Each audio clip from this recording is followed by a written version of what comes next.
अगर तुम्हें अपने पति की गलती समझ में आई तो लौट के अपनी गलती देख लो। वृंदावन में बैठी हो, आप ऐसा नहीं कह सकती कि मेरे द्वारा गलती नहीं हुई। कोई भी नहीं कह सकता। इसलिए मुझे लगता है समस्या को सुलझाओ, और अगर गलती एक दूसरे के समझ में आ जाए तो आगे से गलती ना करो और संशय मत करो, प्यार बढ़ाओ। आप अपना इतना प्यार बढ़ाओ कि पीछे की गलतियां सब ढक जाएं। अगर एक दूसरे की टांग खींचोगे तो तुम्हारा जीवन संकटपूर्ण हो जाएगा, पक्की बात समझ लो।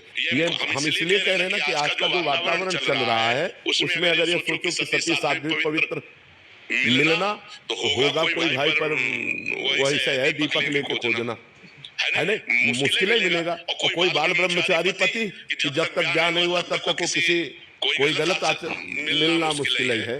छोटे छोटे बच्चे हैं 12-13 वर्ष के, वास्तव में तुम के शिकार हो गए गंदी बात। गंदी मोबाइल हाथ में है, बड़े बड़े मोबाइल हाथ में, तो हर चीज सर्च करके वो गंदी सब बातें देख रहे हैं, गंदे आचरण देख रहे हैं। तो हमें लगता है कि गृहस्थी को संभालने के लिए और पति को प्यार करके ऐसा सुख संपादन करो कि तुम्हारी गृहस्थी न टूटने पाए, नहीं तो फिर कुछ दिनों बाद आपस में मनमुटाव बढ़कर फिर डिवोर्स वाली बात आ जाती है, फिर जीवन सब नष्ट हो जाता है, फिर नष्ट हो जाता है। इसलिए हमारी प्रार्थना है कि गलतियां सबसे होती है, क्षमा करना चाहिए अपने पति की गलतियों को या पत्नी की गलतियों को, और दोनों को प्यार से रह करके एक नया जीवन बनाना चाहिए।